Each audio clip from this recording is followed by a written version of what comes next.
Hello, everyone, and welcome back to another episode of Grisly History. As I've been saying a lot here lately, this month's episode is going to be part of our Ends of the Earth series. And while it's not necessary to have listened to the previous episodes, I do think it's fair to let you know at the top that they do provide a little bit of context to what we're going to talk about today. So if you do find yourself wanting to go back and listen to the previous entries in the series, just know that we have numbered them in the episode subtitles. However, if you are new to the show, I will say that this isn't necessarily a bad place to jump in, because we're actually going to shift our gears a little bit about what we've been discussing. We've reached our midway point for our Ends of the Earth series. So far, we've focused on 2 expeditions led by the same man and the disaster that befell each. However, in a broader sense, we've been following a story of national ambition, an ambition to conquer nature and remake it in an image befitting and benefiting an empire. Such was Britain's attempts to carve out the high Canadian frontier. But we turn now to a new age, one that began around the turn of the 19th century. A heroic age when nations sent forth their best men to battle the elements in quest for Earth's farthest corners. Hardy men from Europe and America who rose up to answer the call of their nations to go forth into some of the harshest climates on Earth and to set foot where no other had gone before. To win the adoration of their countrymen and indeed the world as they took one step closer to the final prize, the poles.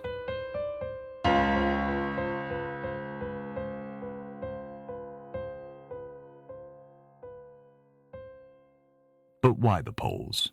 Unlike Britain's pursuit of the Northwest Passage or the various attempts at a Northeast Passage, there was no practical value that a desolate, nearly unobtainable patch of ice could offer a country. The truth is, when you get to the heart of it, what those lonely patches of ice had to offer the world was something better than practicality: competition. To understand why men would willingly spend years of their lives far from their homes and families toiling in snow and ice, it's important to look at the larger cultural currents pulling them at the time.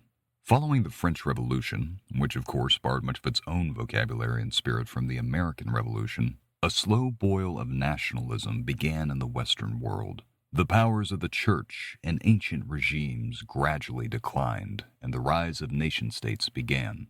Put far too simply, people began to see themselves united not by a common faith, but by a common heritage and culture. As the 19th century wore on, the borders within continental Europe fractured and reformed as countries broke free from the dynasties of old and rose as nations. The spirit of common cultural pride, which led to revolution, naturally took form afterwards in competition. Free and enlightened nations sought to prove themselves and their ideals, not simply in the form of wars, but also in what their best minds had to offer. It was in this spirit that led to greater cultural exchange through exhibitions, giving rise to world's fairs, and international sports competitions, eventually leading to the revitalization of the Olympics. All of these things fed an eager, reading, spectating public, not to mention line the pockets of enterprising businessmen. But there was one competition which unfolded over decades that with each passing year saw nations sending out the most rugged and resourceful of their race to compete in an arena where all stood more or less equal. The ice-choked seas of the Arctic and the frozen deserts of the Antarctic were places that only the bravest, the most studious, and the most determined could venture into and hope to return alive. The subject of our story today was not one of those men. He was an outlier, a man in fact looked down upon by his contemporaries, who saw him not as a fellow explorer, but as a deluded, self-serving engineer who was looking to skip his place in line. This is the story of S.A. Andrée and his novel attempt to reach the North Pole by way of a hot air balloon. While Great Britain had been in the unique position to pour seemingly endless resources into seafaring ventures, the British government and public largely lost their appetite for Arctic exploration after Franklin's lost expedition and the disastrous decade afterwards spent looking for it. British expeditions slowed to a trickle as the empire turned its attention to the more pressing matters of governing their colonies and playing the game of global politics. In their place, the Nordic nations, namely Norway and Sweden, began to take up the mantle in quest for the end of the compass. As the century wore on, they were joined by Americans, Danes, Germans, and Italians, amongst others. However, it was the Scandinavian governments who took the greatest interest in pursuing the high north and the low south. This is reflected in Arctic records, where Norwegian and Swedish missions make up the clear majority of the expeditions sent out, but it's also reflected in the writings of the explorers and press at the time. There is a hearkening to their ancestors, who bravely went north to settle their homelands, as well as to the Vikings who sailed into the unknown to discover and establish Iceland and Greenland. As the heroic age began, they raised up giants amongst themselves, men who were larger than life and putting everything on the line to secure the Nordics' proper standing as masters of the cold. Just as the British explorers of the Canadian Arctic returned home to fanfare and celebrity, so too did these men. Given Scandinavia's proximity to the Arctic and the advancement of technology, including the camera, they were more widely recognized and read. Gradually, the Scandinavians took their place as leading the charge into the Arctic, and institutions such as the Swedish Royal Academy of Sciences became just as prominent a place to discuss exploration as Great Britain's Royal Geographic Society. It was during an 1895 meeting of Arctic explorers at the Royal Academy that a tall, mustachioed man rose to the lectern and proposed the most unusual and creative scheme to reach the North Pole. That man was Salomon August Andrée, a 40-year-old Swedish engineer who worked in the patent office in Stockholm. While Andrée was a new face to the room full of expeditioners and patrons, he was not wholly new to the Arctic. Before coming to work in the patent office a decade prior, Andrée had spent 1882 to 1883 working at a Swedish outpost in Spitsbergen, a collection of islands north of Sweden in the Arctic Ocean, where he studied wind and electrical currents. Andrée was also an amateur balloonist, who first took an interest during his visit to America when he was 22 years old. That year, he traveled to Philadelphia to see the Centennial Exhibition. The exhibition was put on in honor of America's 100th birthday and marked the first World's Fair to be held in America. While touring the exhibits, he made the acquaintance of pioneer balloonist John Wise. Wise set the imagination of young Andrée on fire with tales of his more than 400 balloon ascents, and told him of his dream of one day sailing a balloon over the Atlantic Ocean. They kept in touch, and 3 years after their meeting, Wise wrote an opinion piece about how one could sail to the North Pole in a hot air balloon using guide ropes that would drag along the ground, allowing the balloon to resist and turn against the wind. For those of us unaware of how a hot air balloon sails, and don't worry, I myself had no idea before reading up on this episode, a hot air balloon is pushed by the wind, traveling at whatever speed and in whatever direction it does. What Wise proposed was that 2 or 3 ropes could hang from the bottom of the balloon and drag the ground to act as resistance to the wind and be positioned to alter the balloon's course. Now, Wise himself would go on to disappear in a balloon over Lake Michigan before ever having had the chance to test this theory, but his vision of guide ropes remained with Andrée for years to come. Despite his interest, Andrée would not ride in a balloon until he was 38. After saving up his money, Andrée finally gathered enough to purchase his own balloon. While he was waiting on it to be constructed, he rode along with other balloonists for some hands-on experience. One of these balloonists described him as being disagreeably calm, and that was a trait he seemed to retain in the face of any obstacle. Once his balloon was finished, Andrée put his guide rope theory to the test. He made 2 flights before deciding that he was confident enough to sail across the Baltic Sea to Finland. He made it 10 hours into the flight before his balloon crashed, dumping him out of the basket and sailing on for another 50 miles. He was left with a broken arm, a dislocated shoulder, and bruised pride, but he endeavored to refine his guide rope theory. After a grand total of 9 flights, comprising 40 hours of flight time and nearly 900 miles traveled through the air, Andrée felt confident enough in his use of guide ropes and sails attached to the balloon frame to propose an expedition to the North Pole. This brings us back to the 1895 meeting at the Swedish Royal Academy of Sciences. When Andrée spoke, he laid out his case like this. The multi-year, multi-man standard for expeditions was a costly drain to national resources, and of course was a great danger to the men who participated in them. Andrée submitted that such risk and suffering could be avoided by sailing over the Arctic plains in an air balloon rather than sledging across them. He said that such a balloon must be able to carry 3 people, their scientific instruments, and 4 months' worth of food. He said that it must remain aloft for 30 days, and unlike all other balloons, it must be able to be steered. Finally, it had to be inflated in the Arctic. He stated that the hydrogen necessary could be produced or transported by ship, and that a shed could be erected to act as a hangar. To answer the technical criteria he first put forth, Andrée stated that he had designed a balloon that could counter the wind and announced that he had developed a system of steering by which ropes would drag the ground. The basket would be spacious and comfortable, with floats on the bottom. That way it could easily be detached to escape danger or possibly descend to a ship. Andrée went on to state that his design also allowed for a sledge, a boat, arms and ammunition, and provision for 4 months' worth of food. He closed with an estimate that such a voyage would amount to about 130,000 Swedish kroner, or around 1 million American dollars in today's money. At this point, the floor was open for questions and criticism. The criticisms came fast and hard. First, a member of the audience pointed out that without ever landing the balloon, Andrée would be unable to take a reading of the stars and know his position. Another amateur balloonist said that his own experiments persuaded him that balloons couldn't be steered and that he had no business addressing the society with something so foolhardy. All manner of audience members stated that the balloon's altitude was volatile, affected by everything from clouds, sunshine, condensation, and if fog were to cover the ice below him, he would lose his orientation. It was also pointed out that 4 months' worth of rations wouldn't mean much if he got trapped in the Arctic all winter. Finally, an American named Adolphus Greeley stated that Andrée's balloon would lose too much gas to complete the trip unless he had solved the problem of permeability, a problem that great attention and sums of money had been used to try to solve, and that if Andrée had indeed discovered such a solution, he hoped he would share it before he left. Moreover, the very southerly winds that would carry Andrée to the pole would no doubt converge there and trap him. He further stated that the society should give no funds to this cause.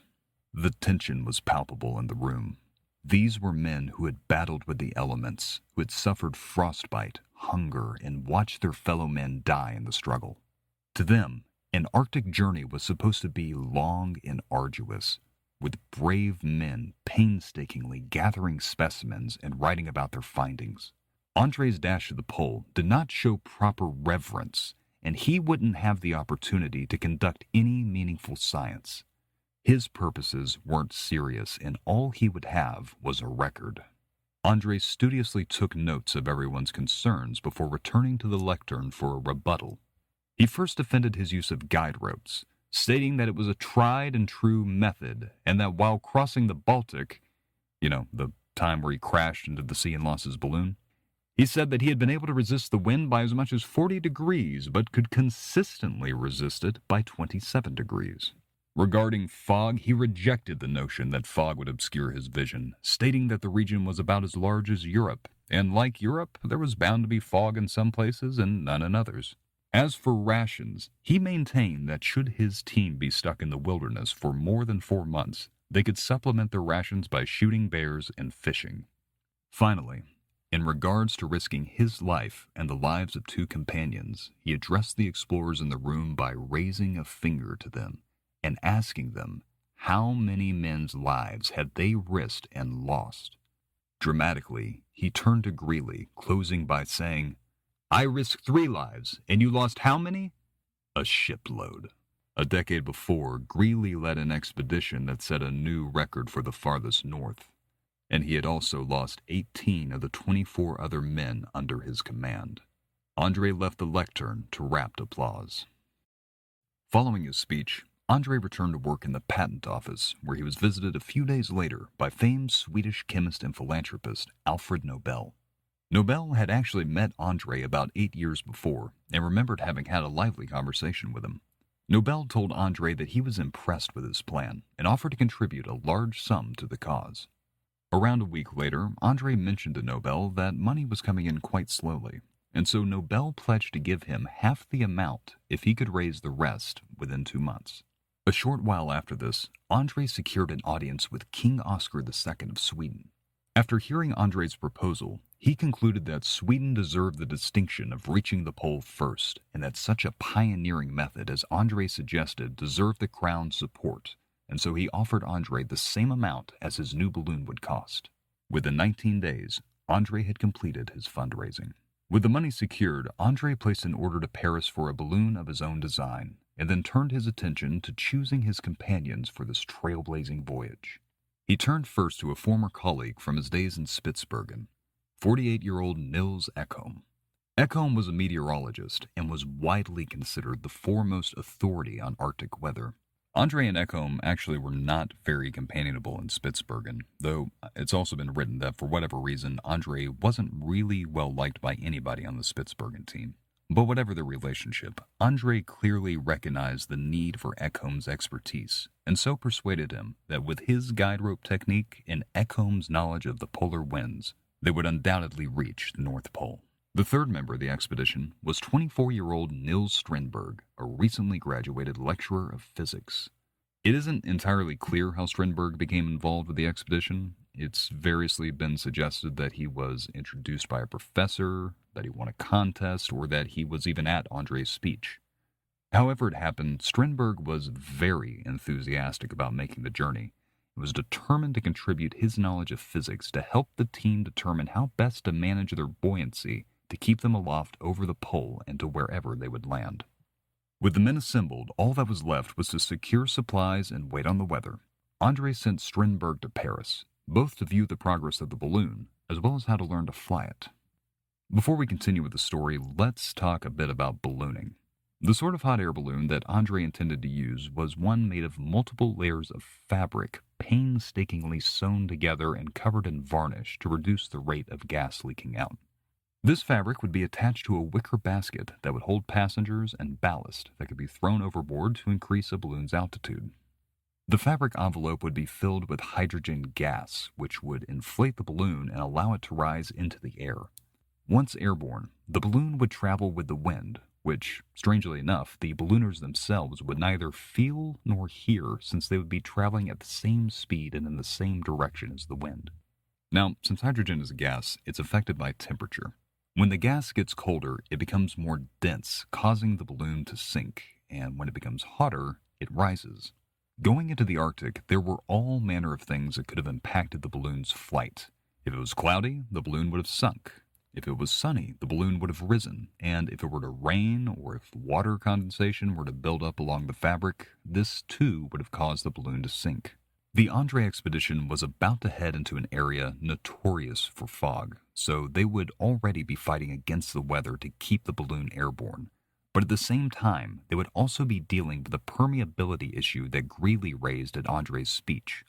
You see, as good as the balloon's fabric may have been varnished, there were still 8 million little holes from where it had been stitched together, and that made for 8 million little breaches that the gas would slowly be escaping from. Remember when André said that the expedition's balloon should be able to remain aloft for 30 days? Well, the record at the time was less than half that, and even today, the record still only stands at 20 days. Realistically, the success of this mission was going to come down to two things. First, completing the mission in a shorter time than accounted for, and second, André's still unproven guide rope theory being a success.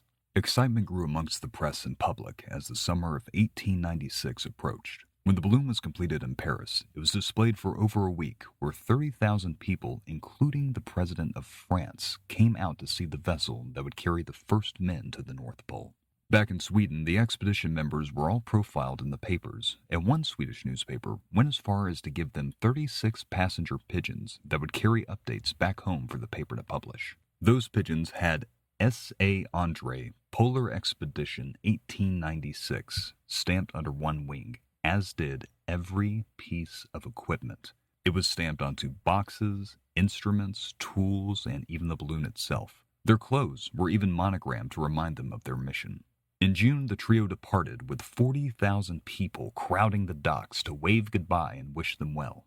They traveled on a charter boat with a crew hired to help them construct a hangar and that would help them assemble the balloon. When they arrived on Danes Island, they first assembled a kind of crude railway out of the pines on shore and used it to ferry over equipment onto land. It took a couple of weeks for the carpenters to raise the balloon house, and as they worked, the expedition's trio tended to the balloon and its components. They focused primarily on the ropes. The balloon would have 11 ballast ropes and 3 guide ropes of different lengths to prevent them from tangling. The thinking behind the ballast ropes was that if the balloon were to lose altitude, the hanging ropes would touch the ground first, preventing the balloon from sinking any further. As for the guide ropes, an air balloon can't travel any faster than the wind, so in order to turn it, Andrée believed that he needed to slow it down. The guide ropes would drag on the ice, slowing it down, at which point Andrée would deploy sails on either side of the balloon, allowing him to guide it at a slant, much as a sailboat does. Each rope had an upper section of hemp and a lower one of coconut fiber, joined by metal ends that threaded together. They were 55 yards from end to end, and each had a weak point so that if they got caught, they could snap. If a rope that had snapped got snagged a second time, its parts could be unscrewed by a mechanism on the gondola. If both methods failed, Andrée had a device made of brass that would slide down the rope and stop wherever he wanted, at which point 2 knives would cut the rope once a gunpowder charge was ignited. Altogether, they had 1,600 pounds of rope. The balloon house was finally completed in the 3rd week of July, at which point a number of European and American reporters, as well as tourists, turned out to see the team and their balloon.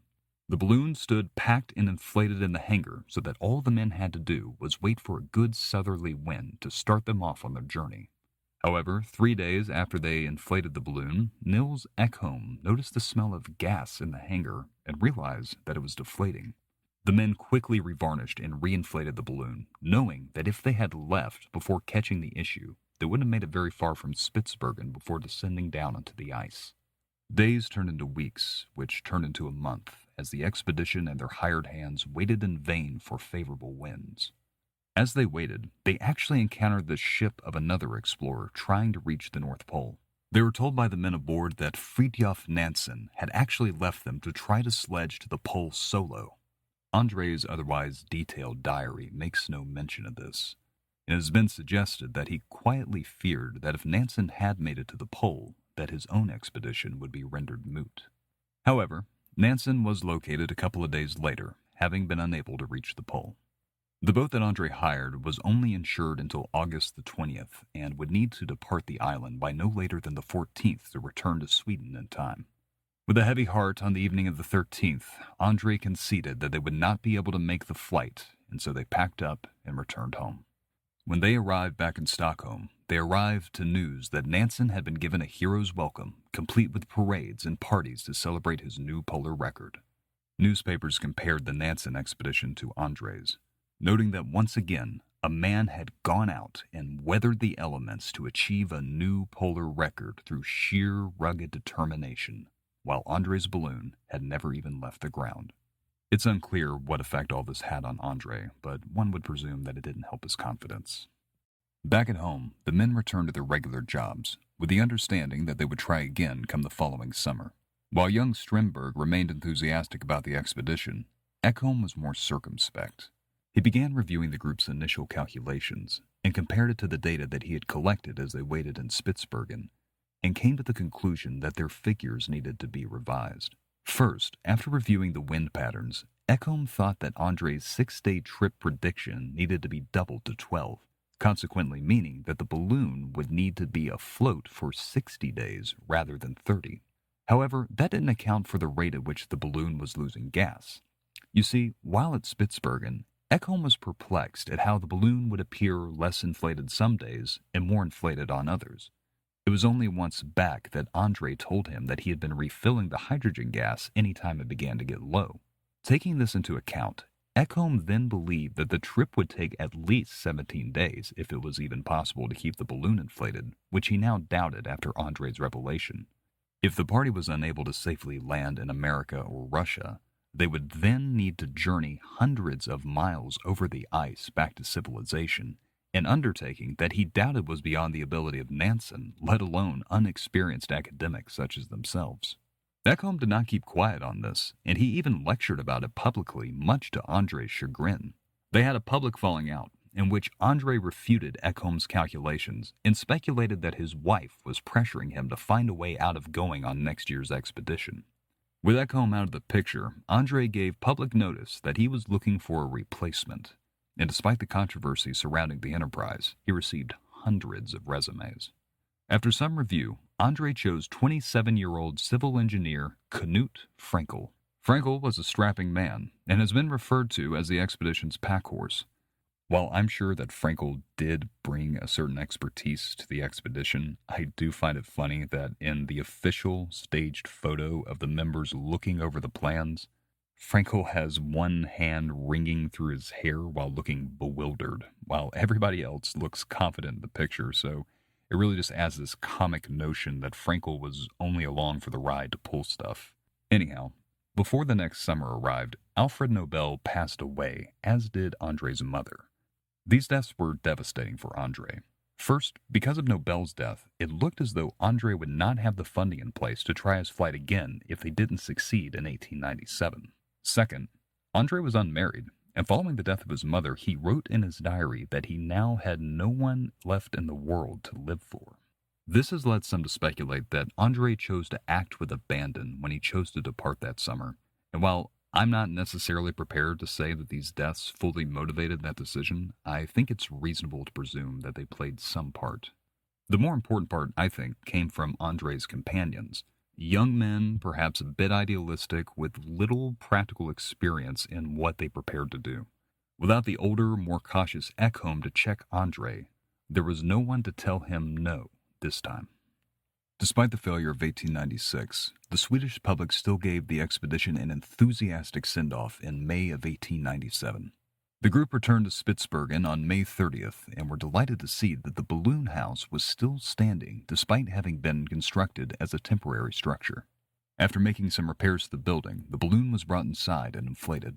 As they worked to varnish the balloon, Strindberg worked on calculations, coming to the conclusion that with proper ballast management, the balloon could remain aloft for as long as a month. He further calculated that with a strong starting wind, they could make the 300-mile journey in 300-odd-mile journey in 2 or 3 days. Strong winds were indeed blowing around them, but they never seemed to be blowing northward as they needed. On July 6, a strong wind knocked the balloon around, causing it to rise a bit, with Andrée hanging upside down in the rigging. Winds continued to shake the structure for the next week, and after a month and a half, the crew was beginning to get agitated that Andrée had yet to ascend. Finally, on the night of July the 11th, a strong southerly wind blew across the bay, giving the team their best chance at a strong head start. Before climbing into the basket, Andrée declared to the assembled press and onlookers that he was naming the balloon the Örn, which is Swedish for eagle. As the wind swung the balloon back and forth, he told the crowd not to expect to hear from them for at least 3 months, but that it may be as long as 1 or 2 years, depending on where they descended. At 2:30 that afternoon, 3 sailors cut the balloon's lines, and it began to ascend skyward before striking the house. The last words Andrée was heard to say was, "What was that?" What the crowd saw next was quite a frenzied and confused sight. The balloon began to rise erratically, ascending to 300 feet, traveling northeast over the harbor. As it sailed on, it left a broad, tangled wake of ropes that failed to keep the balloon from sinking as it quickly descended with a basket striking the water. The men hurriedly threw over 450 pounds of sandbags, which allowed them to rise again, but now the guide ropes were snagged and tangled around each other.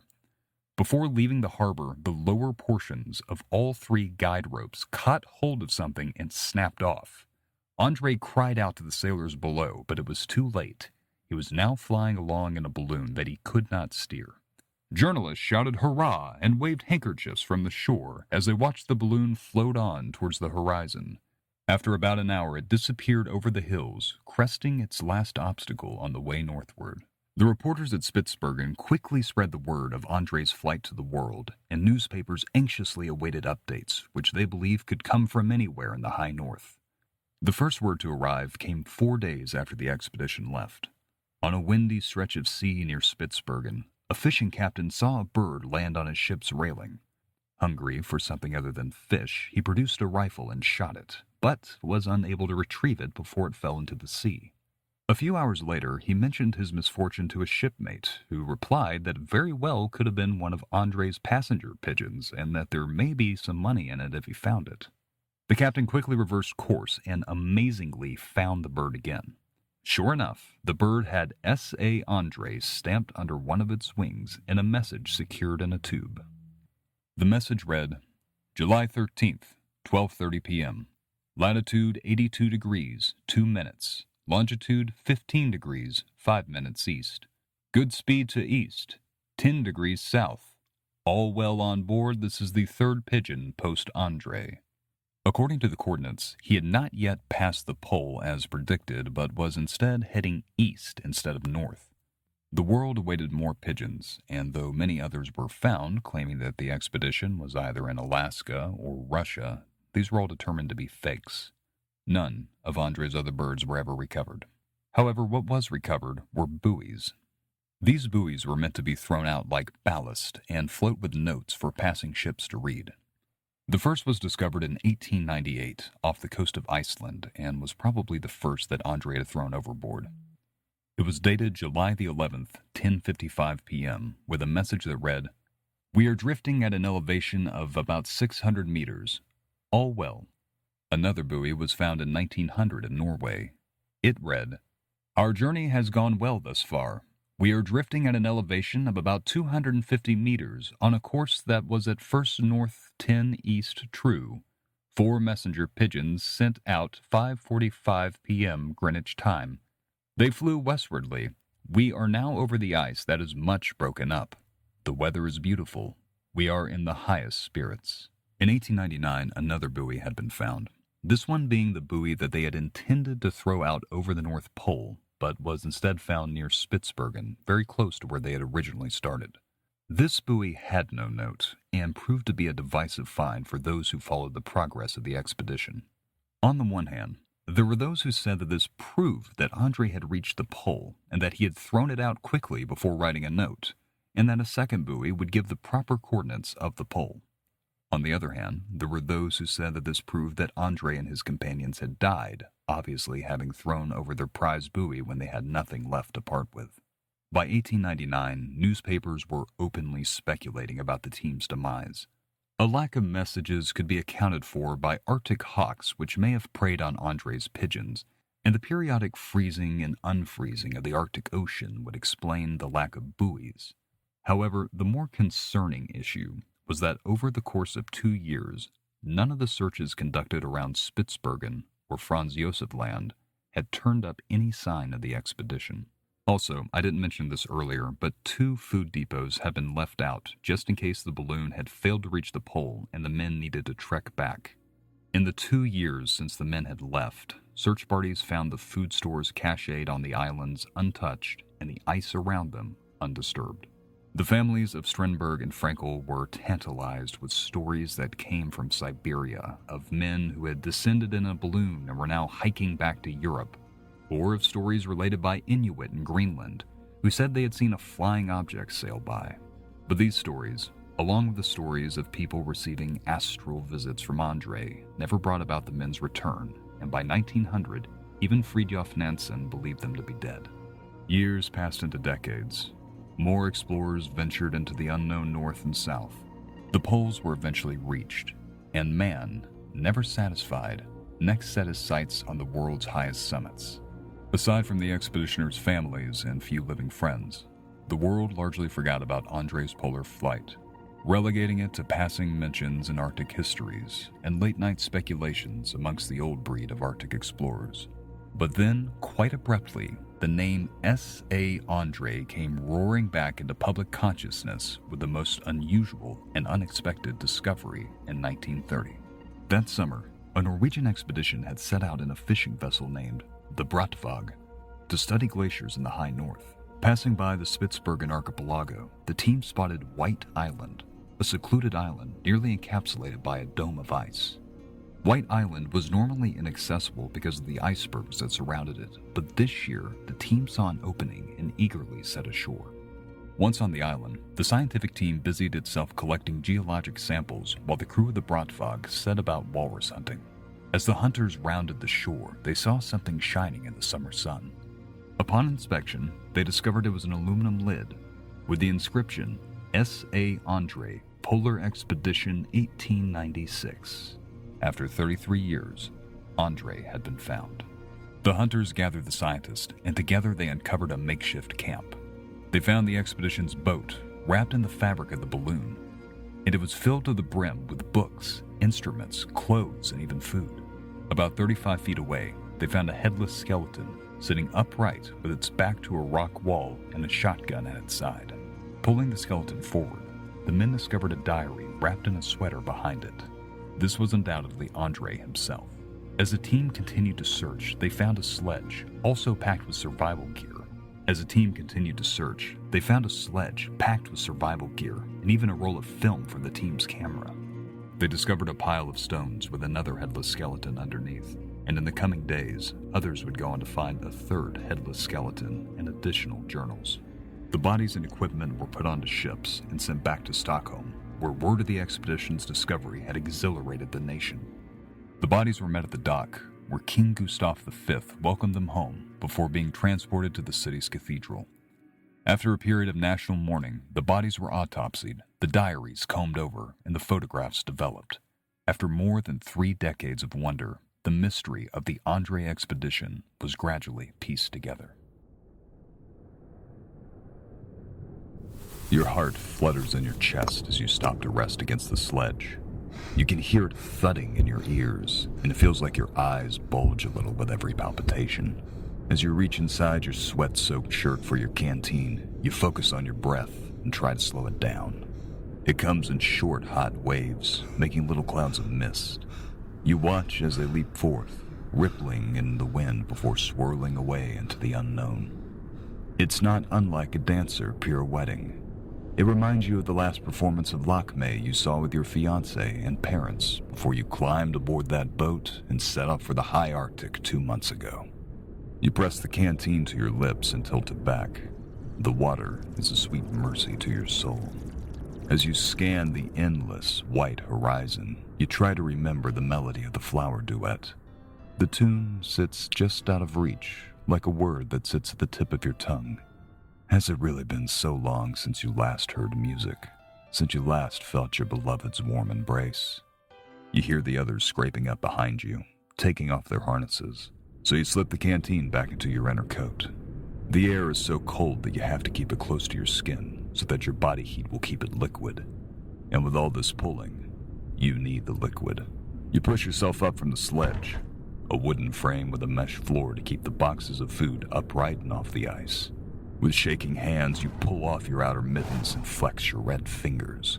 The many layers of woolen clothing that you rely upon for warmth give too much of it when you're pulling. You spend 10 hours or so every day overheated and slick with sweat, which in turn freezes to your skin, keeping you strangely too hot, but also shivering. You pull the mesh wire goggles to your forehead and are momentarily blinded by the piercing white glare of snow around you. Your fingers blindly fumble for the knots on the canvas as you wait for the retinal flare to fade.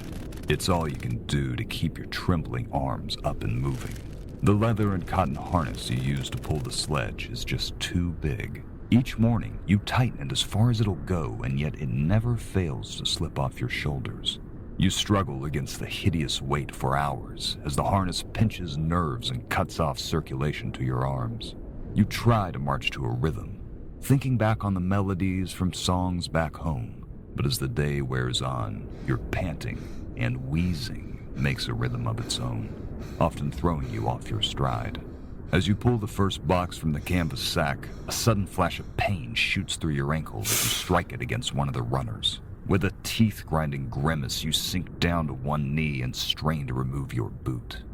After a few seconds of struggle, you have it off and see a fresh patch of blood pooling under the cloth strip wrapped around it. The sea ice is nothing like the sloping hills you used to sled down as a boy.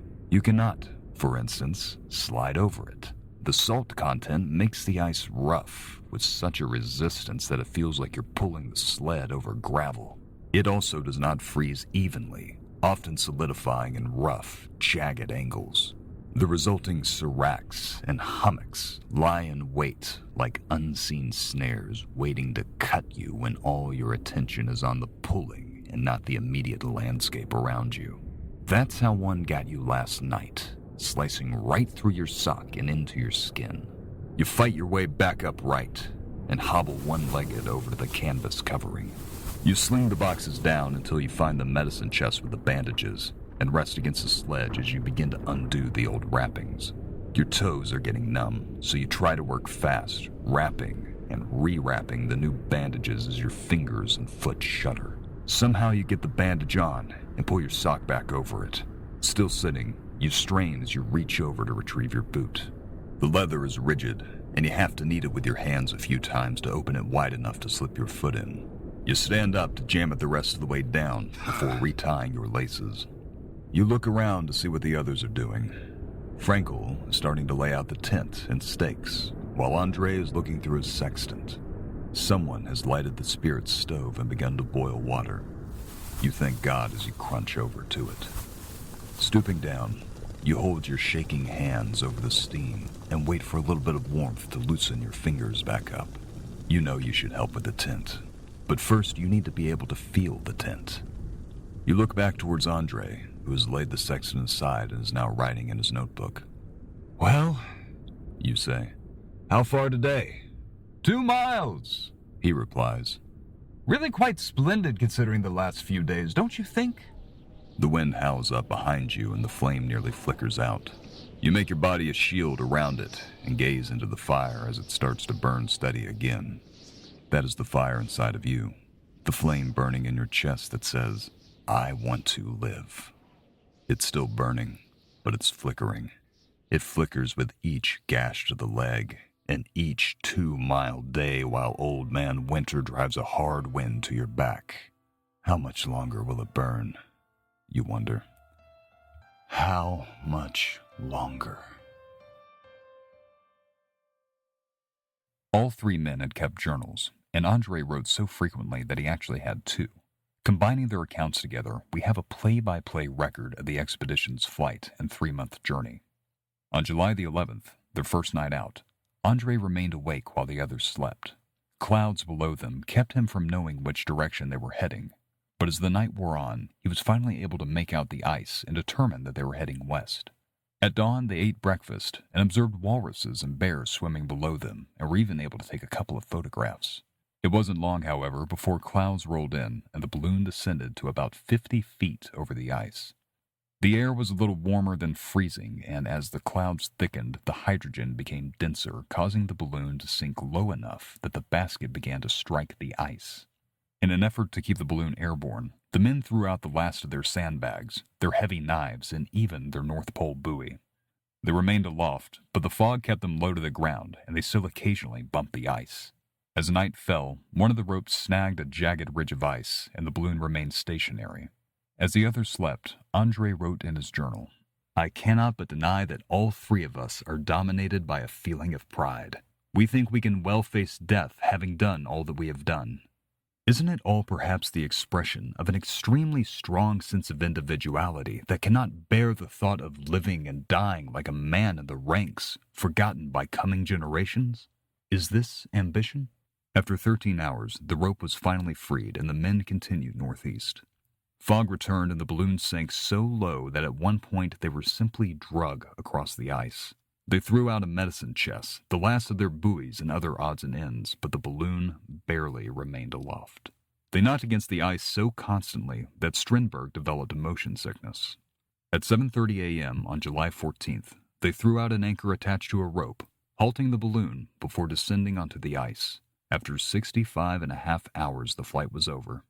They had traveled a meandering 517 miles, were about 300 miles from where they begun, and were still hundreds of miles from the pole. There's a really striking photograph that Strindberg took of this moment, in which Frankel and Andrée are observing the balloon, which is still inflated but laid out in the snow.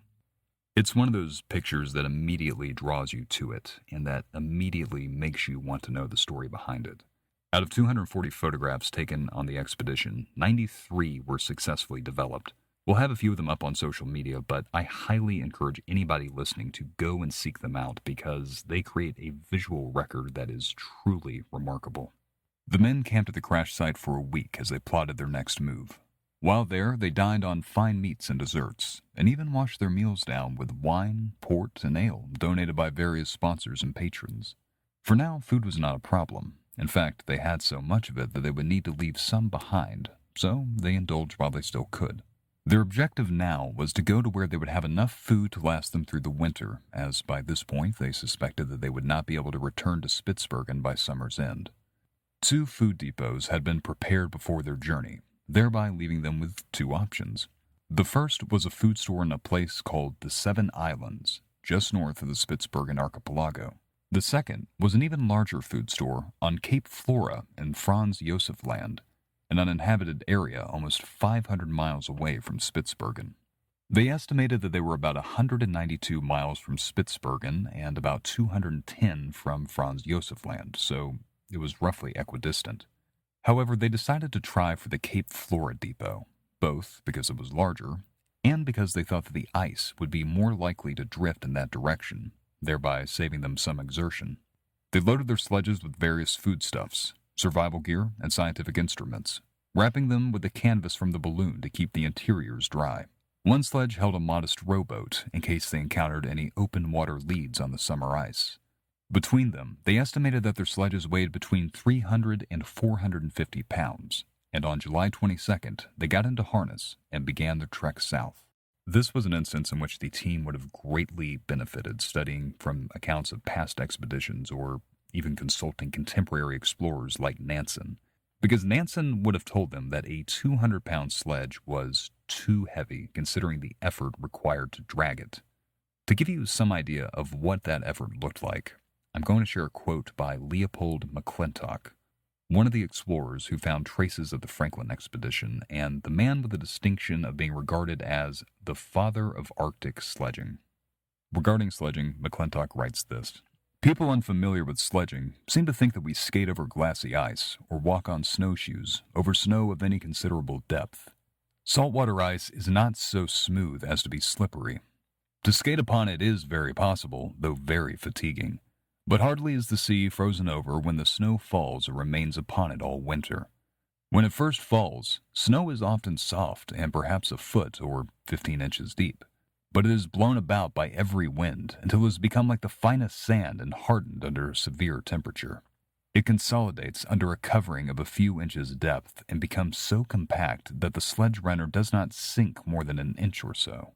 Its specific gravity, then, is about half that of water. This expanse of snow is rarely smooth. It is broken into ridges or furrows by every strong wind. These inequalities are seldom more than a foot high. They add greatly to the labor of traveling, especially when obliged to cross them at right angles. As the spring season advances, the old winter snow is softened, the fresh winter snow falls, and sledging is made more laborious still. At length the thaw arrives. The snow becomes a sludgy mixture with wet snow on top and water beneath through which men and sledges sink down to the ice below. It is now almost impossible to get along at all. Moreover, we seldom find either unbroken ice or ice so crushed up into ridges that we cannot get over it at all, but, as a rule, crushed up or hummocky ice, 3 or 4 feet in height, is a very frequent occurrence and of course adds much to the labor of sledging. The Andrée expedition soon discovered the labor of sledging. They left on July 22nd, and by July 24th, they wondered if they should lighten their sledges after pulling for 10 hours, confounded by shallow leads that prevented them from crossing the ice in a straight southerly direction. On July 27th, they finally agreed that they should lighten the sledges. At this point, they had suffered bad weather, an episode in which Frankel fell in the water and nearly developed hypothermia, and through 5 days of sledging had made only 2 miles of progress. After much thought, they elected to carry only enough food to last them for 45 days, determined to hunt and fish to supplement their diet. They had actually shot 2 bears at this point, so they were feeling very confident about their food prospects. But in spite of their lightning, they still estimated that their sledges weighed between 285 and 300 pounds. The going south was hard. There were instances of snow blindness, sliced skin on sharp ice, and aching bones. They cut their boat open at one point and had to patch it back using bear skin. They also covered their hands with bear grease to keep them from drying out in the moistureless Arctic air. Around the beginning of August, Strindberg, who had been penning letters to his fiancée back home, stopped. His journal entries became more terse and less frequent. Andrée, on the other hand, continued to report that they were all in good spirits. Around the beginning of August, snow began to fall, getting as high as 4 feet deep one day. They had begun to cross a few leads in their boat the second week out, but now, more and more of the leads they encountered were freezing over. From these signs and their own meteorological readings, it was apparent that Arctic winter was already upon them.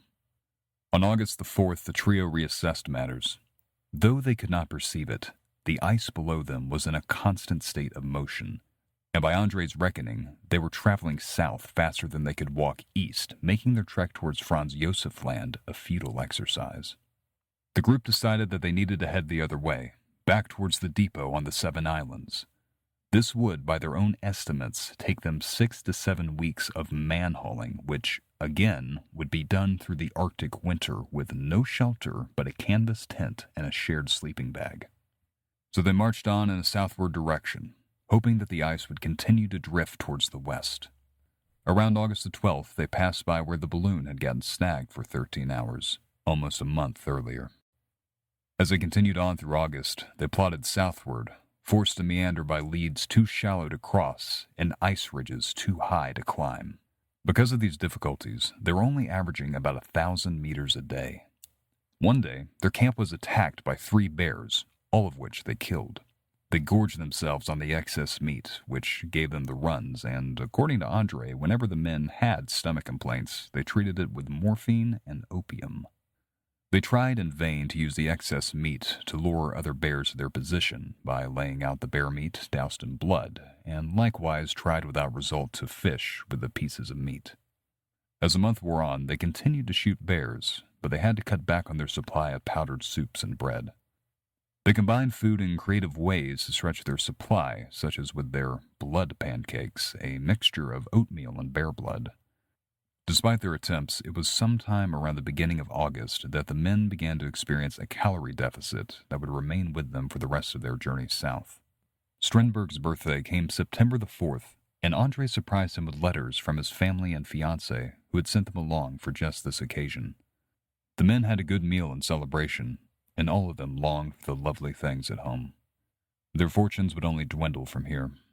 Frankel dislocated his hip and had trouble keeping up with the other men, while Strindberg began to fall very often, at one point falling into the ocean and losing most of their bread and all of their sugar. On September the 7th, they came to a wide river in the ice and climbed aboard their boat, rowing all day and sleeping on it throughout the night. When they landed, Frankel's condition had only grown worse. He was so weak that he could not even pull his sledge, opting to push it instead. In the coming days, he became so weak that the others would have to make the day's progress before returning to him and pulling him to their camp. The first of the winter storms began around the 10th, pinning the men inside their tent for 2 days as they waited for it to pass. When they emerged, they realized that the ice had been pushing them southeast instead of southwest as they needed. They were now somewhere between the depot on the Seven Islands and the one on Franz Josef Land, and there was absolutely no land in sight. Spending the winter off the ice had now become impossible, and was in all reality a death sentence, though neither Andrée nor the other men acknowledged as much in their journals. They instead set themselves about building a shelter on the ice. After a lapse of around 9 days of silence in Andrée's journal, he reported on the 17th that the men were in a large ice floe. They had made a home there, based on a design by Strindberg. Amazingly, Strindberg's blueprint survived the journey and is one of the images from the expedition you can find a good scan of online. What it shows is a 3-roomed hut made with snow walls that were reinforced by melted ice water poured over the blocks, which quickly refroze and hardened their exterior. This is very much in keeping with how Inuit around Greenland constructed their own ice huts. Andrée reported that Strindberg had become just as weak as Frankel, and that for the time being they were content to remain on the floe and let it take them wherever it would. He noted that they were all in good humor, but joking and smiling were not ordinary occurrences. He hoped still that they would drift further south towards more sea life. At this point, he had managed to shoot a few gulls and seals, but the issue with shooting the seals was that they would often immediately slip into the water before the men were able to retrieve them. The 18th of September came, and the men banqueted on jam, butter, cheese, bread, and wine to celebrate Sweden's Jubilee Day, singing patriotic songs and recalling what they missed about home. The following day, they captured 2 seals and a bear. This gave them so much meat that they thought it would last them until the beginning of Arctic summer, thereby solving their food problem. Then, for the first time since they had left in the balloon 2 months prior, they saw land. Looking over their maps, they realized it was White Island, which put them less than 200 miles from Spitsbergen. In the following days, the ice floe took them around the eastern part of the island, but the men were determined to remain on the floe and finish their ice hut to ride out the winter weather. They hoped to finish the hut on October the 2nd, but at 5:30 that morning, disaster struck suddenly. That morning, the men awoke to a great crash, and water began to stream in around their sleeping bag. The ice floe had split in half, with part of the crack running under the hut, and to their dismay, they saw their supply of meat and other provisions drifting away on 3 or 4 smaller pieces of ice. The men spent the rest of the morning collecting them, and despite the danger, napped the rest of the day in the remains of the hut. Andrée wrote of the men's bravery that morning, closing in part with the lines, "With such comrades, one should be able to manage under, I may say, any circumstances." It was the last fully coherent journal entry we have from him. Piecing together what remains of his and Strindberg's notebook, it would seem that the men tried to rebuild the hut, but a couple of days after its collapse, they saw an opening to row to the south side of White Island. Figuring it to be safer, the men ferried their equipment over to it and began to make camp. André's last journal entry comes from October the 8th, where he mentions laying the beams for a house, stating that they'll need to look for more driftwood and whale bones. Strindberg's last entry comes on October the 17th, giving no mention as to the progress of the camp nor the men's conditions. What occurred after this is unknown, but based on the positions of the bodies, it's surmised that the camp was never finished and that the men died a few days later. Just what killed the trio remains a matter of speculation. It's been proposed that the men died of vitamin A poisoning from eating polar bear liver, asphyxiation from a camp stove, perhaps lit in their tent, or that they were killed by polar bears based on their missing heads and torn clothing. However, much like with the Franklin expedition, there's probably no one cause that led to the men's deaths, but instead a combination of causes. First, since one of the men, likely Strindberg, was found entombed in the rocks, it seems unlikely that they all died at once. Polar bear attack further seems unlikely due to the fact that Andrée was found with his back to a wall and a shotgun at his side. The missing heads and the tears in their clothing could perhaps be explained by bears scavenging the men's bodies. Finally, since André's notebooks were found to be wrapped up and away from the weather, it would seem like he knew that his death was coming. So, in all likelihood, the men simply exhausted their bodies and were unable to muster the strength to finish the winter shelter, leading to their eventual demise. So the years passed, and the camp remained undisturbed for more than 3 decades, until fortune led the crew of the Brattvåg to rediscover the expedition's final resting place.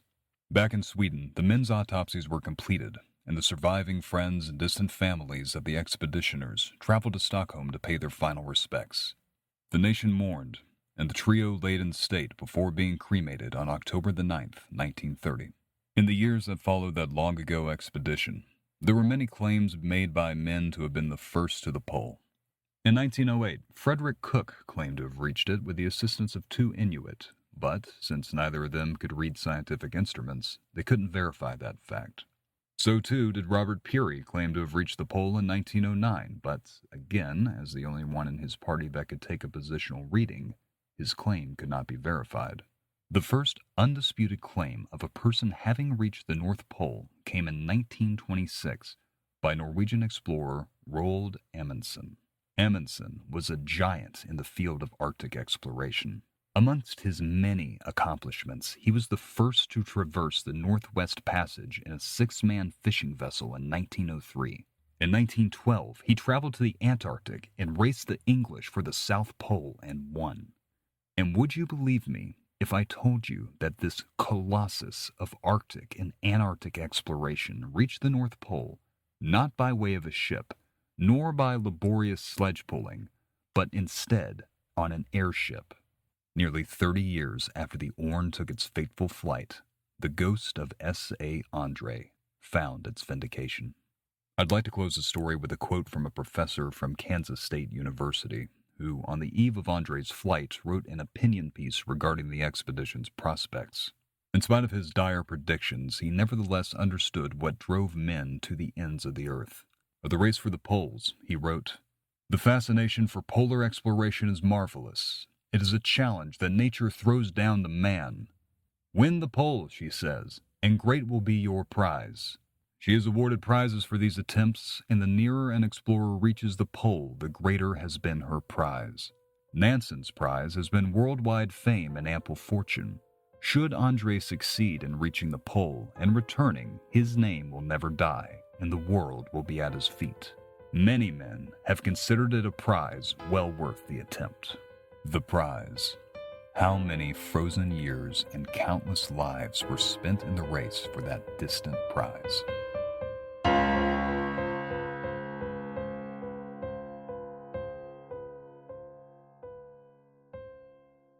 Our time in the far north has come to an end here on Grisly History, and likewise, Ends of the Earth will conclude with one final story in the chase for one final prize: the Southern Pole.